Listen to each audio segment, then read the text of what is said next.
বাবা, তোমার কিচ্ছু হবে না, তুমি কোনো চিন্তা করো না। বৈদ্যমশাইকে ডেকে পাঠিয়েছি, উনি এক্ষুনি চলে আসছেন। আহ, আমি আমি আর পারছি না রে মা। বুকের মধ্যে খুবই যন্ত্রণা হচ্ছে, আর মনে হয় আমি বাঁচবো না। বাবা, তুমি এসব কি বলছো? আমরা তো সকলে আছি তোমাদের জন্য। তুমি এত চিন্তা করো না, কিচ্ছু হবে না তোমার। আমার শরীর একদম ভালো নেই রে। বৈদ্য এসেও কিছু করতে পারবে বলে মনে হয় না। তুমি এসব কি বলছো? তুমি ঠিক হয়ে যাবে, একটু সহ্য করো। মা ঠিক কথাই বলেছে, একটু সহ্য করো বাবা, সব ঠিক হয়ে যাবে আবার। আর কিছুই ঠিক হবে না রে, কিছুই ঠিক হবে না। আমার সময় শেষ হয়ে এসেছে, কেউ আটকাতে পারবে না আর। আমার 3টে মেয়েকে ভালো ঘরে বিয়ে দিও মালতী। সুখে শান্তিতে ঘর করবে ওরা। আমি তো আর দেখে যেতে পারবো না। আহ, বাবা, বাবা, তুমি আমাদের সবার বিয়ে দেখে যাবে।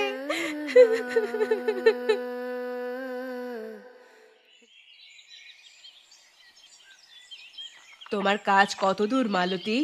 আজকে কিন্তু সব ধানগুলো ভেঙে দিতে হবে। এই যে, আমি তো কাজ করেই যাচ্ছি, একবারও কাজ থামাইনি। কাজ হলে তবেই তো দুটো চাল দিয়ে যেতে পারবো। বাড়িতে 3-3টে মেয়ে আছে, পেট ভরাতে হবে তো। আচ্ছা মালতী, তোমার মেয়েরা তো বেশ বড় হয়ে গেছে, ওদের বিয়ে দিয়ে দিচ্ছ না কেন বলো তো?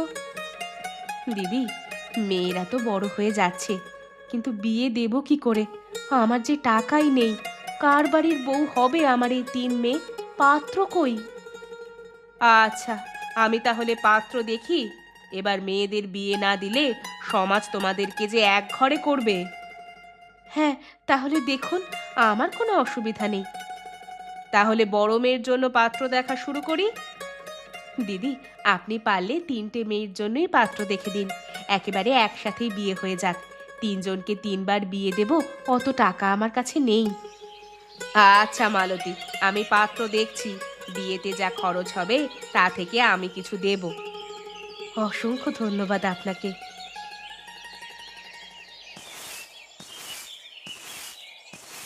রমলা, কমলা, কাজগুলো সব ঠিকঠাক করে করবি।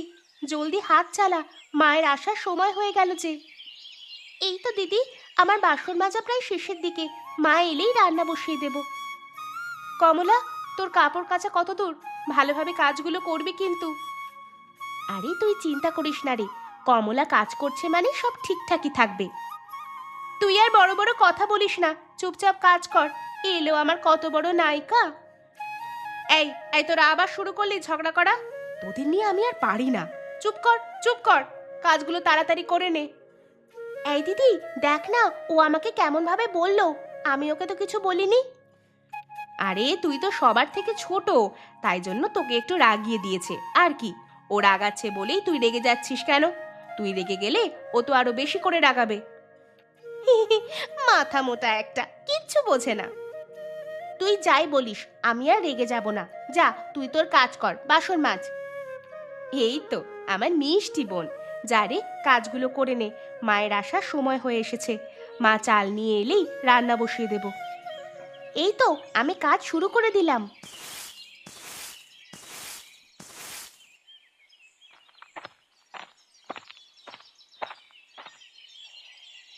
রমেশ, রতন, শুভ, তোরা কেউ বাড়িতে আছিস? আরে কবিতা কাকিমা যে, এসো এসো, ভেতরে এসে বসো। তোরা আর দুটো ভাই কোথায় গেল? আমি তো সকলকেই ডাকলাম, ওরা তো কই, ওদের বাড়ি থেকে বেরুলো না। ওরা মনে হয় শুনতে পায়নি। আচ্ছা কাকিমা, আপনি আমার বাড়ির ভেতরে গিয়ে বসুন, আমি ওদেরকে ডেকে আনছি। আচ্ছা, তাই কর।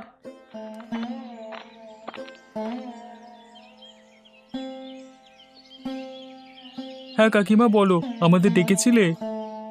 হ্যাঁ, তোদের সাথে দরকারি কথা আছে। দরকারি কথা? কি কথা গো? তোদের 3 ভাইয়ের তো বিয়ে হয়নি, বয়সও তো হয়ে গেছে। তোদের জন্য 3টে মেয়ে দেখেছি, খুব ভালো পরিবারের মেয়ে। হ্যাঁ, কিন্তু একটু গরিব, কিছু দিতে পারবে না। সব কাজকর্ম জানে। ৩ বোন ওরা, পাশের গ্রামেই বাড়ি। বিয়েটা করে নে তোরা। গরিব হলেও অসুবিধে নেই, মেয়ে ভালো হওয়া চাই, মানে সব কাজকর্ম জানবে এরকম। 3 বোন আমাদের বাড়িতে চলে আসবে, কোনো অসুবিধে হবে না তো? না রে, খুব শান্তশিষ্ট মেয়ে, সুশীল ব্যবহার। আমি তো যাই ওদের বাড়ি মাঝে মাঝে, তাই বললাম তোদের। কি করবি তোরা? আমার মতে বিয়েটা করে ফেলাই ভালো। আমাদের তো মা বাবা কেউ নেই। বিয়েটা করে নিলে একাকিত্বটা কেটে যাবে। রমেশ, তুই কিন্তু খুব ভালো সিদ্ধান্ত নিয়েছিস। আমি তোর সাথে একমত। আচ্ছা ঠিক আছে, তবে আমরা বিয়ে করে নেব, কেমন? আর হ্যাঁ, একটা কথা বলে রাখছি তোদের, তোদের মোটামুটি ভালোই সম্পত্তি আছে। তাই বিয়ের পর কোনোদিন ওকে বলবি না তুই গরিব, তাহলে কিন্তু সংসারে আগুন লেগে যাবে। কাকিমা, আমরা তো তোমায় আগেই বলেছি, গরিব বলে অসুবিধা নেই।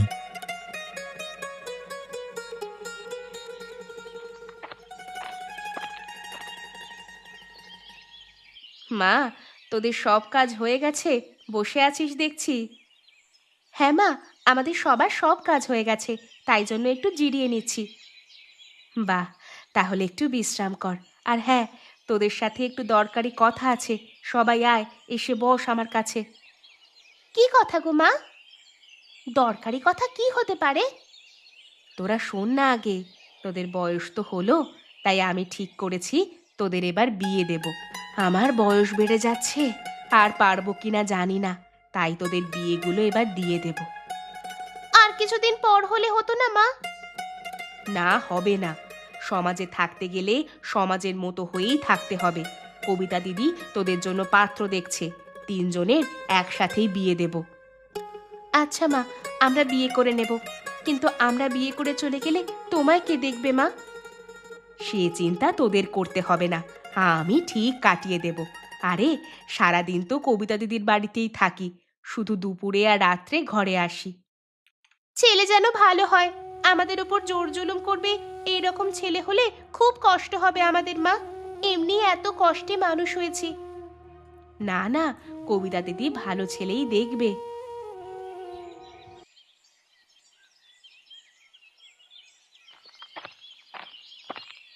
মালতী, তোমার 3 মেয়ের জন্য 3 পাত্র পেয়ে গেছি। পাশের গ্রামের বাড়ি, বেশি দূরেও না। পাশের গ্রামের পাত্র? তাদের নাম কি? ছেলেরা কেমন? পাশের গ্রামের এক বাড়ির 3 ছেলে, কিন্তু তারা পাশাপাশি আলাদা আলাদা বাড়িতে থাকে। ছেলেরা খুবই ভালো। নাম হচ্ছে রমেশ বড় মেয়ের জন্য, রতন তোমার মেজ মেয়ের জন্য, আর শুভ তোমার ছোট মেয়ের জন্য। ছেলেরা কি করে? কেমন অবস্থা তাদের? ছেলেদের বেশ ভালোই জমি জায়গা আছে, তাতে লোক দিয়ে কাজ করায়। তাহলে তো বেশ ভালোই ধনী পরিবার, অনেক চাহিদা হবে না তাদের? না না, আমি কথাবার্তা সব পাকা করে ফেলেছি। কিচ্ছু দেওয়া নেওয়া হবে না, কিচ্ছু দেনা পাওনা নিবে না, শুধু মেয়ে ভালো হলেই হবে। বাহ, তাহলে তো বেশ ভালোই খবর। তোমার মেয়েরা সব রাজি তো? কারো কোনো আপত্তি নেই তো? ছেলেরা কিন্তু খুব ভালো। না না, আমাদের কোনো আপত্তি নেই, সবাই রাজি আছে। এবার একটা ভালো দিন দেখে বিয়েগুলো দিয়ে দিলেই হবে। আচ্ছা ঠিক আছে, তাহলে সব কথাবার্তা হয়েই গেল, আমি এখন আসি।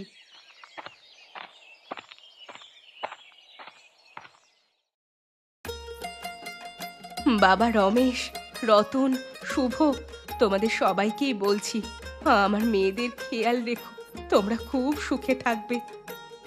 শাশুড়ি মা, আপনি কোনো চিন্তা করবেন না। পাশের গ্রামেই তো আমরা আছি।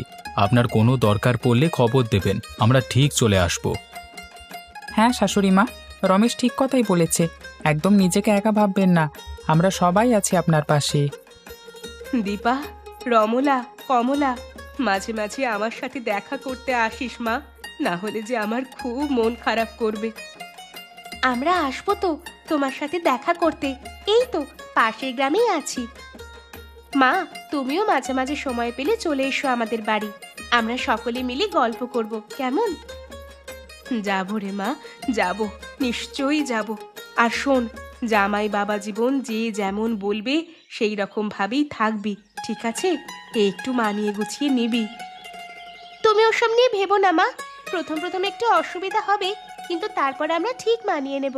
আমরা 3 বোন তো পাশাপাশি আছি, যখন যা দরকার হবে চেয়ে নেব। সকলে মিলেমিশে থাকবি, একদম ঝগড়া ঝামেলা করবি না। শাশুড়ি মা, এবার আমরা আসি। হ্যাঁ, অনেকটা দেরি হয়ে গেল, যে খুব শীঘ্রই আসবো আপনার কাছে। আচ্ছা বাবা জীবন, এসো তাহলে, সাবধানে যেও।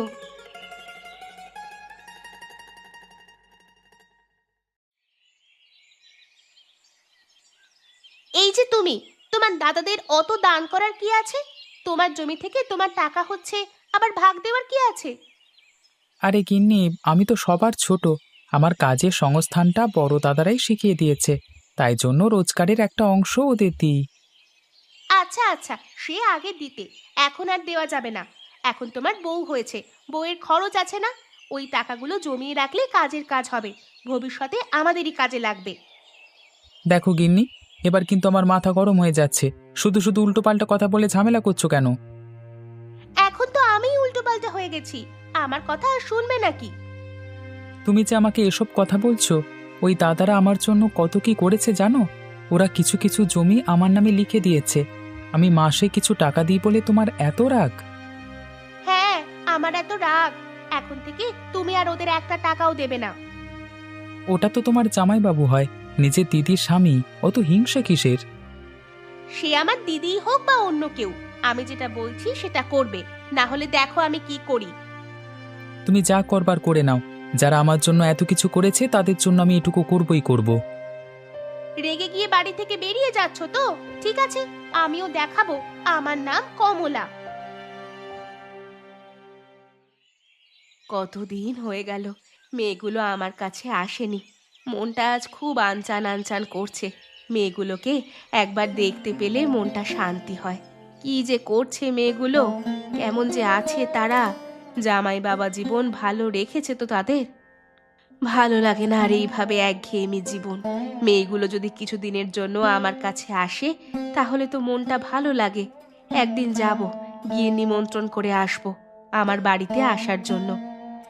যাই, একটু জিরিয়ে নি, আবার তো কিছুক্ষণ পর কবিতা দিদির বাড়ি যেতে হবে। আচ্ছা, মেয়েগুলো ঝামেলা টামেলা করছে না তো? ঝামেলা করলে আমাকে গিয়েই সব ঠিকঠাক করে দিয়ে আসতে হবে।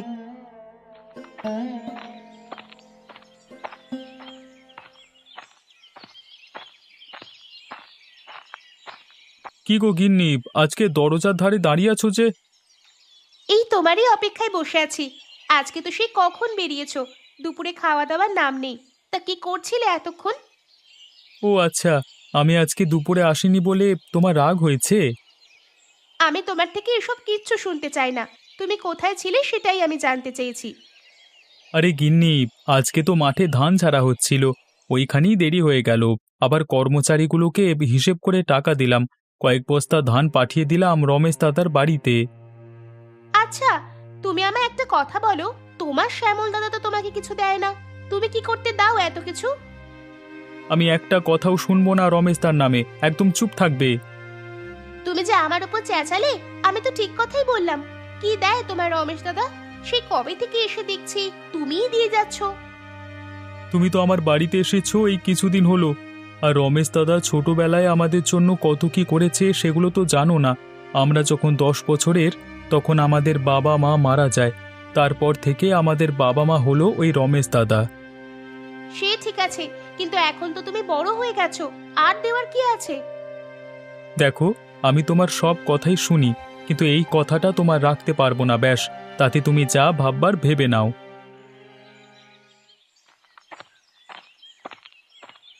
আজকে কবিতা দিদিকে বলে আসবো আমার মেয়ের বাড়ি যাব, তাই আজকে কাজে ছুটি নেব। আবার কাল থেকে যেমন কাজ করি সেই রকমই করব।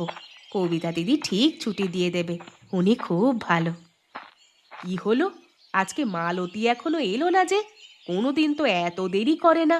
আজকে শরীর টরীর খারাপ হলো নাকি? কবিতা দিদি, আমি এসে গেছি। আপনার কাছে একটা আবদার আছে দিদি। আরে মালতী, আরে তো দেরি করলে কেন? দিদি, অনেক দিন মেয়ের বাড়ি যায়নি, আজকে বাড়িতে যাব। আজকের দিনটা দয়া করে ছুটি দেবেন? ও আচ্ছা, এইটাই তোমার আবদার তাই তো? আগে হ্যাঁ দিদি, অনেক দিন যাওয়া হয়নি। আজ খুব মন খারাপ করছে, তাই আর কি। কাল থেকে যেমন সময় আমি কাজে আসি ঠিক সেই সময়ই চলে আসব। আচ্ছা, তুমি আজকে ছুটি নাও, কোনো অসুবিধা নেই। একটু দাঁড়াও, আমি আসছি। আচ্ছা ঠিক আছে, আমি দাঁড়িয়ে আছি। মালতী, এই নাও, এই কিছু টাকা রাখো। মেয়ের বাড়ি যাওয়ার পথে মিষ্টি কিনে নিও। না না দিদি, এসবের কিচ্ছু দরকার নেই, আমি কিনে নেব।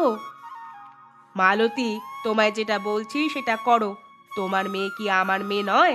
আমি দিচ্ছি মেয়েকে মিষ্টি খাওয়ার জন্য। এই নাও ধরো। আচ্ছা দিদি, আপনি যেমন বলবেন। আচ্ছা আমি আসি দিদি, দেরি হয়ে যাচ্ছে। কাল আবার যথাসময়ে কাজে চলে আসব। আচ্ছা সে ঠিক আছে, সাবধানে যেও তুমি।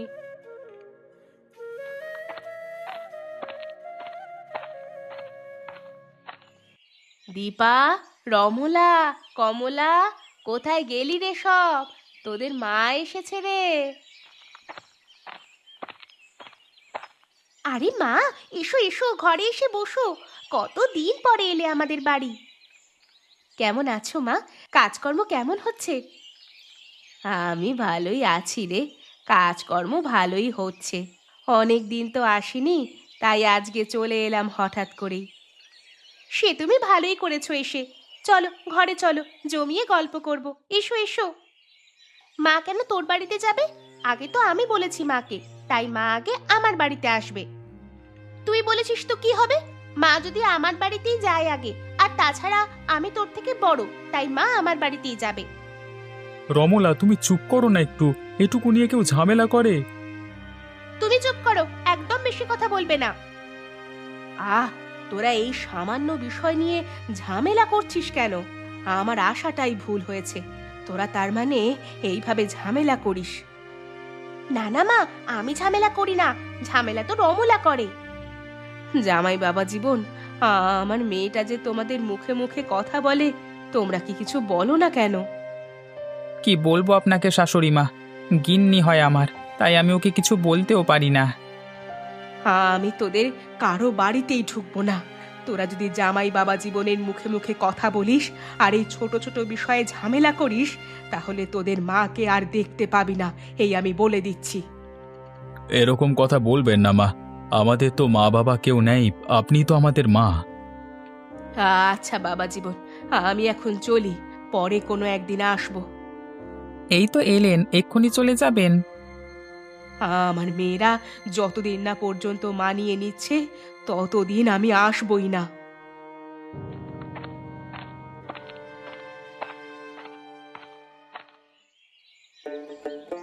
দীপা দিদি, আজকে মায়ের স্বপ্ন পূরণ হয়েছে, আমরা খুব খুশি আছি।